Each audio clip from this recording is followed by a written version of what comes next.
Welcome to the Contractor Success Forum. Today we're giving a surety industry update, and just for you guys to know, this is 2021, right? What year are we in? Wait. Oh my gosh, COVID's just killing me here. This is 2022. We're filing our 2021 taxes for the late people that we're dealing with. So this update will be a Q2 update from what you saw. And we, by the way, are the Contractor Success Forum, and we are giving this information to you because we are here to help you run a more profitable, successful construction business.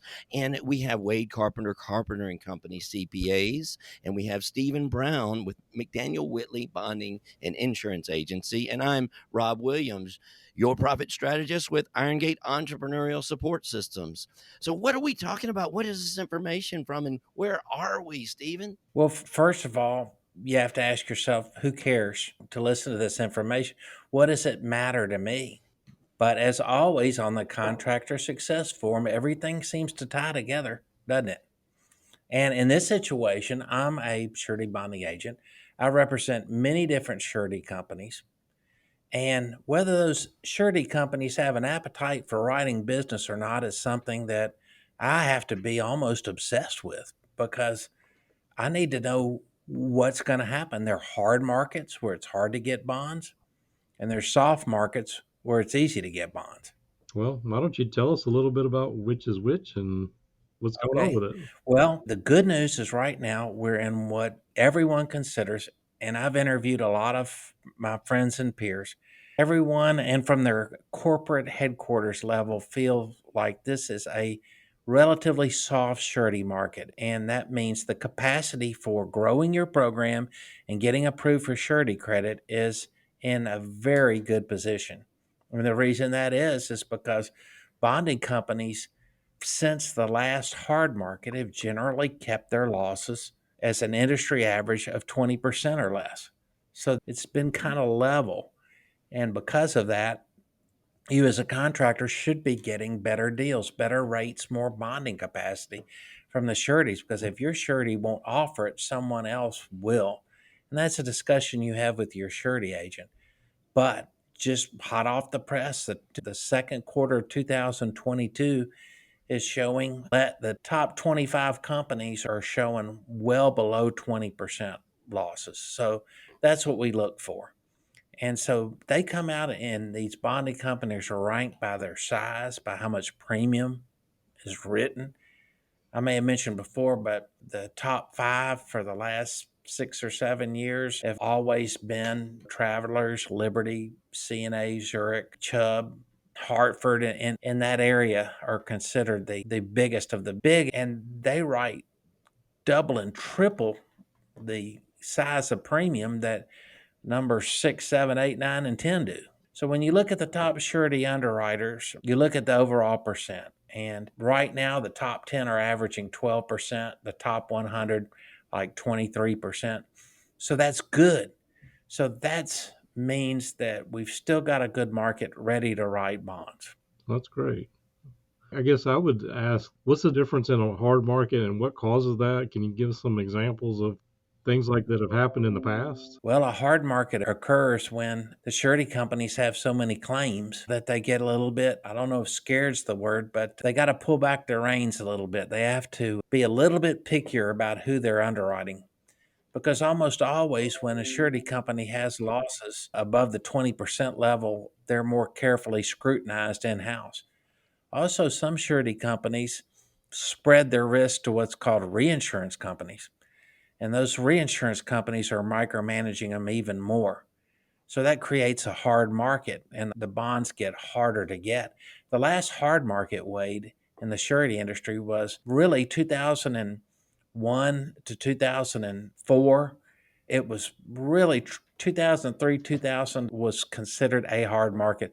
We had Enron, $569 million of claims paid by bonding companies on the Enron situation. We had 2 surety companies go out of business that were relatively big players, and we created a perfect storm. And right now, it's amazing how many clients we see that are showing a profit on their financial statement just because of the PPP money. COVID took a bigger hit than we could understand. Some of our contractors, PPP money still sitting in their bank. Some of them needed it to make it that year. I guess I would ask too, the PPP did pump up a lot of contractors. There was a lot of contractors that got the disaster loan, the EIDL loans. Is that artificially making these contractors look better than they are, or is it the fact that it seems like construction is booming in several parts of the country right now? So, what do you see happening? Well, it might be, Wade. And then also, remember, we're looking at a financial statement that you did from the last fiscal year. The real current information we may not know. And you may show profit on the books, but then you may have bid a lot of work cheap, or say because of material supply issues or the time frame of the project. You're showing a loss on your work on hand.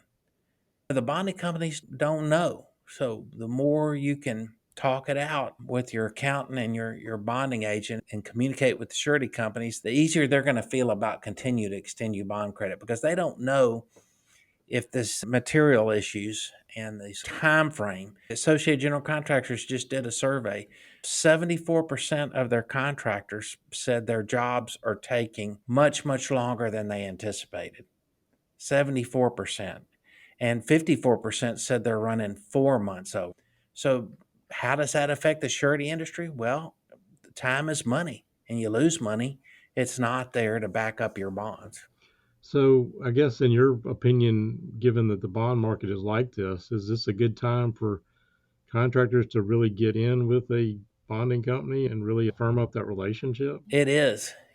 This is the time to take advantage of a good market, and also to let a new surety company know that we're doing business the right way and our jobs have backlog gross profit and we have money in the bank and we're ready to go. That's when your program can be stretched. And it'll probably be 2 or 3 years from now before the surety industry sees the impact of what's going on right now with the recession and the material supplies and the jobs taking longer to complete. How that's going to affect the market is probably 3 or 4 years out, is what everybody tells me. Yeah. I guess I would ask too, because you talked about the last really hard market was 2001 through 3, but what about the 2008, 9, 10? A lot of the commercial guys that I had a lot of people in grading and concrete and things like that. Some of them didn't survive. Some of them filed bankruptcy, and some of them were trying to. There were some bond claims there too. So, did that not cause a situation there, or was it just people didn't seem to be able to get bonds for a while? It did, Wade, but it didn't create a hard market. A lot of the top 10, type 20 were showing some big hits in the 40, 50% Mm. level. But the hard market is triggered when the surety companies are really up there in this 60, 70% loss ratio. Because remember, the bonding companies, well, the reason 20% is a guideline for them is because they have a lot of expenses out of that. And even though a surety bond is not an insurance product, they don't anticipate paying claims. If they underwrite you properly, they don't have claims, but they do have claims. We know that. And there's also a lot of expense involved in producing a bond. So that's the way insurance companies think. They take what profit they have from an insurance standpoint. A combined loss ratio that's under 100% is considered pretty good because there's a lot of premium coming in that's invested. So, but from a surety standpoint, there are a lot more expenses that come out of producing a surety business. Also, the surety business is growing. So, a few years ago, analysis was done, surety industry, we're growing estimated to 2037, 6.8%. So it's growing. Surety companies are making money. When they're making money, they want to make more and they want to do more business and they're pushed to grow. So a lot of surety companies do that by loosening up their underwriting requirements a little bit, taking on new risk, getting more creative in how they look at those risks. And another way they're doing it is through mergers and acquisitions of other sureties. Yeah, I think you just took the thunder out of my next question because that's exactly what I was going to say is I guess construction seems to be booming in certain parts of the country, and insurance company is designed to make some money. So, given that, I guess that's why they've sort of loosened the credit requirements and things like that. And do you see it changing in the near future? Folks I talk to, and our perspective is no. We're doing more bid bonds than we've done in a number of years here at McDaniel Whitley. We kind of gauge things that way, the activity's there. The ability to get bonds for our clients is in the best possible position we can be in right now. So that's what I want our listeners to know. It's a good market. Go out there and see what you can do. And I guess just, I know we're going all over the place with this one, but I know about 10 years ago, I had some contractors that hit the bankruptcy thing. And usually for credit reporting, 7 or 10 years is pretty much letting people off the hook. So I know you probably don't want to go into this, but say a contractor ever had a bankruptcy, can they get bonded again, even in a soft market? Well, even in a soft market, that bankruptcy is a tough hill to climb. A lot of bond agents will say, absolutely not. It's impossible. But there's ways to get the job done. I've had bond underwriters tell me that bankruptcies due to a health related problem, they can be more lenient. Also, you have to have a really good backup story behind the bankruptcy that you can sell the underwriter that gives them more comfort level in that individual. See, because I guess we're getting in the character issue here. You're like, I had to file bankruptcy. Well, tell us the story. What happened? And also a bonding company that maybe is not so heavy into reinsurance and the job is not that big. And they can also throw a few controls on there till they get your feet wet, like funds management and other items, until they get a comfort level of working with you. So no is never no. I would also ask, since we're talking about this, if this is a good market for somebody to try to get bonded. I know there are always, it's an intimidation factor, I think, for a lot of people if they're not used to it. I know Rob's talked about that before, but what's generally required, and is this the time people should be coming to talk to you and at least developing a relationship? I believe it is, guys. Any Um, particular things that they need to be getting in order or they would need to have to come apply for a bond that you can talk about? well, the main thing is just call and let's talk. Let's see where you are now and what you want to do. What's your current situation and what do you want to accomplish? Then, based on the information that you give me, I can tell you, well, it sounds like we could do this. Let's shoot for this. And we'll get going on getting you what you need. I know a lot of times when I've had contractors try to get a bond for the first time, they really don't have any job costing records. And usually you're going to be asking us for a WIP schedule, and we're trying to create that. So I think I've preached before about, hey, start early. But any other tips on that?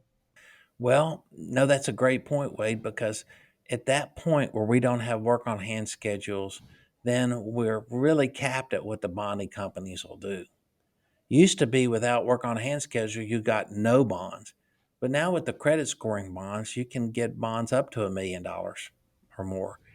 Always ways to get things done. But your financial information that you help your clients put together, you teach them and you coach them on how to get this information to us. Really, it greases the treads. It makes things happen. You know that. Okay. Were there any other updates you wanted to fill us in on, or? No, that's it. Okay. All right.